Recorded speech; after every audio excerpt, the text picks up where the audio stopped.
महाराष्ट्राच्या राजकारणात पवार कुटुंब हे नेहमीच केंद्रस्थानी राहिले आहे. पण या कुटुंबातील एक अशी व्यक्ती जिने सुरुवातीला स्वतःला प्रसिद्धीपासून दूर ठेवले आणि जमिनीवर राहून सामाजिक कार्य केले, त्या म्हणजे सुनित्राताई पवार. त्या केवळ राज्याचे उपमुख्यमंत्री अजित पवार यांच्या पत्नी नसून एक यशस्वी उद्योजिका, समाजसेविका आणि आता राज्यसभेच्या खासदार आहेत. आजच्या व्हिडिओमध्ये आपण त्यांच्या बालपणापासून ते संसदेपर्यंतचा प्रवास जाणून घेणार आहोत. सुनित्राताईंचा जन्म राजकारणाचा वारसा असलेल्या कुटुंबात झाला. त्यांचे बंधू पद्मसिंह पाटील हे राज्याचे माजी मंत्री आहेत. त्यामुळे राजकारणाचे बाळकडू त्यांना माहेरहूनच मिळाले होते. 1980च्या दशकात त्यांचा विवाह अजित पवार यांच्याशी झाला. पवार कुटुंबात आल्यानंतर त्यांनी घरातील जबाबदाऱ्या समर्थपणे पेलल्या आणि त्याचवेळी सामाजिक कार्यातही रस दाखवला. पार्थ पवार आणि जय पवार या त्यांच्या 2 मुलांच्या जडणघडणीत त्यांचा मोठा वाटा आहे. बारामतीमधील विद्याप्रतिष्ठान या संस्थेच्या माध्यमातून त्यांनी शिक्षणाचे कार्य घराघरात पोहोचवले. ग्रामीण भागातील मुलींना उच्च दर्जाचे शिक्षण मिळावे यासाठी त्यांनी विशेष प्रयत्न केले.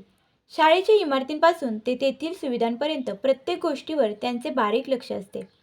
केवळ पुस्तकी ज्ञान नाही तर मुलांमध्ये खेळाची आणि कलेची आवड निर्माण व्हावी यासाठी त्यांनी विविध उपक्रम राबवले.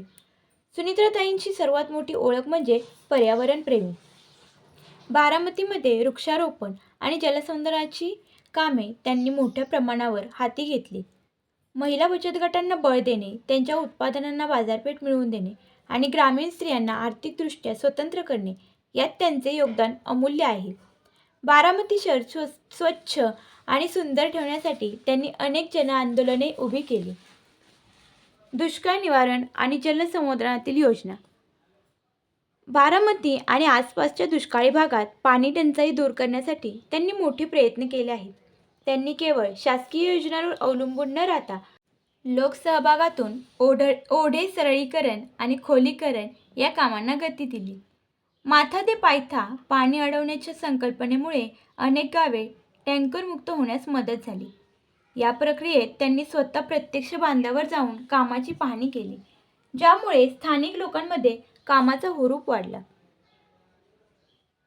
ग्रामीण भागातील महिलांना भेडसावरण्या आरोग्य समस्या, विशेषतः स्तनाचा कर्करोग आणि गर्भाशयाच्या कर्करोगाबाबत त्यांनी अनेक शिबिरे आयोजित केली आहेत.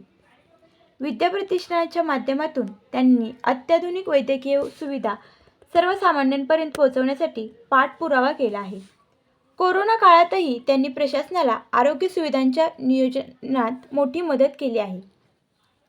अजित पवारांनी बारामतीचा चेहरामोहरा बदलला, पण त्यामध्ये सॉफ्टवेअर आणि टेक्नॉलॉजीचा समावेश करण्यात सुनित्राताईंचा अदृश्य वाटा आहे.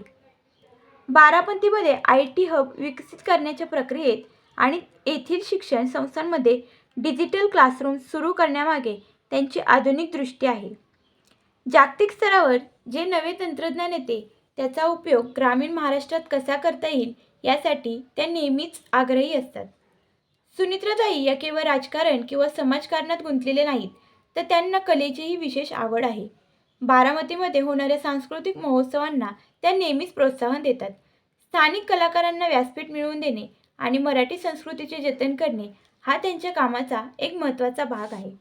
गड किल्ल्यांचे संवर्धन आणि शिवरायांच्या विचारांचा प्रसार करण्याच्या कामातही त्या नेहमी पुढाकार घेतात.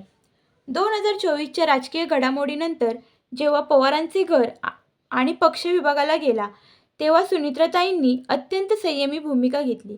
राजकीय टीका-टिप्पणीला त्यांनी कधीही वैयक्तिक पातळीवर नेले नाही. संकटाच्या काळात कार्यकर्त्यांना आणि कुटुंबाला एकत्र बांधून ठेवायचे काम त्यांनी केले. अनेक वर्षे पडद्यामागून अजित पवारांच्या निवडणूक प्रचाराची धुरा सांभाळणाऱ्या सुनित्राताई 2024मध्ये सक्रिय राजकारणात उतरल्या. त्यांनी बारामती लोकसभा मतदारसंघातून निवडणूक लढवली. ही निवडणूक महाराष्ट्राच्या राजकारणातील सर्वात चर्चेची लढत ठरली. त्यानंतर त्यांची राष्ट्रवादी काँग्रेस पक्षातर्फे राज्यसभेवर निवड झाली. आज त्या संसदेत महाराष्ट्राचे आणि महिलांचे प्रश्न मांडत आहेत. सुनित्राताईंचा स्वभाव अत्यंत शांत पण संयमी आहे. कितीही कठीण प्रसंग असो त्या डगमगून न जाता मार्ग काढतात. एक गृहिणी ते खासदार हा त्यांचा प्रवास महाराष्ट्रातील अनेक महिलांसाठी प्रेरणादायी आहे. सत्तेचा वापर समाजाच्या भल्यासाठी कसा करावा याचे त्या एक उत्तम उदाहरण आहेत. तुम्हाला सुनित्राताईंचा कोणता सामाजिक उपक्रम सर्वात जास्त आवडतो? कमेंटमध्ये नक्की सांगा.